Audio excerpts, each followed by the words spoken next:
বলি মাছেৰ মাথা চচ্চড়ি বানাম। এই ভিডিওটো লাইক কৰি চেনেলটো সাবস্ক্ৰাইব কৰি দিব আৰু লগতে থকা বেল আইকনটো টিপি দিব।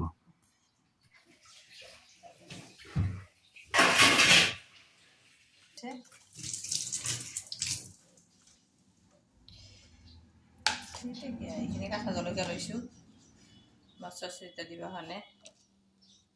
এইখিনি মই এখন এনে কৰি কাটি দিম।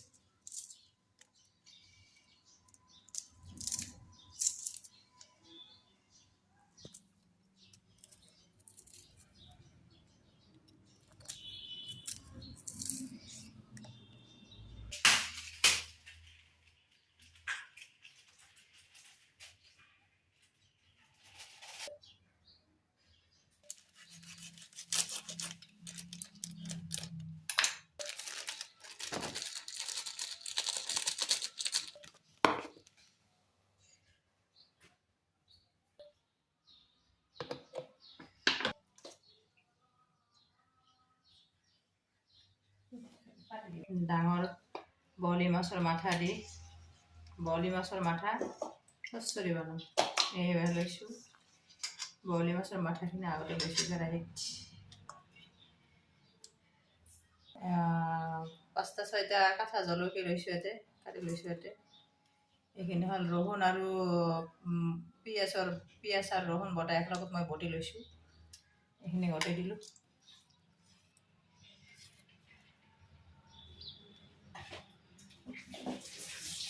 ধনিয়া পাউডাৰ অকণমান দিলোঁ, জিৰা পাউডাৰ,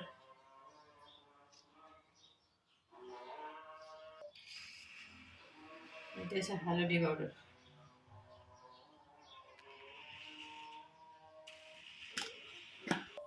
এটা আছে মরিচ পাউডার। আমি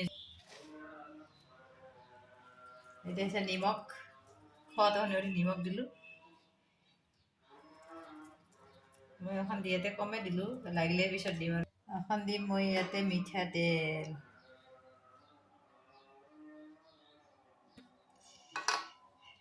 মই লাহে লাহে এনেকৈ সানি দিম।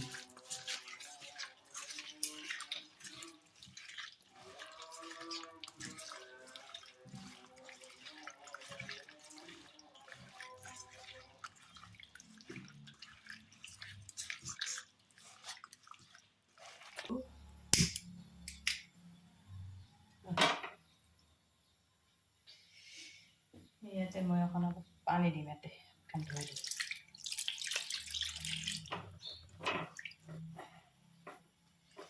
এখনে মই গোটেই বেছি পানী নিদিওঁ, অলপে দিম, লাগিলে পিছত দিম। আৰু ঢাকি দিম, গেছটা অলপ কমাই দিম। হৈ গ'ল।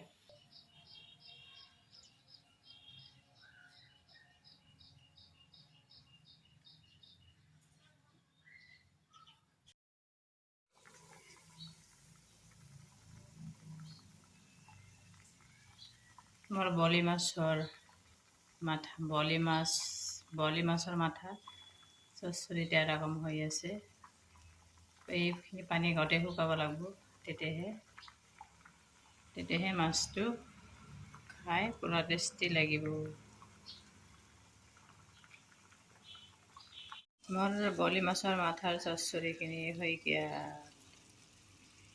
আৰু গোটেইখিনি পানী শুকাব লাগিব, কিন্তু অকণ মই নুশুকাম, যিহেতু খাই টেষ্ট কৰা নাই। যখন খাম তখন গোটেইখিনি শুকাই দিম।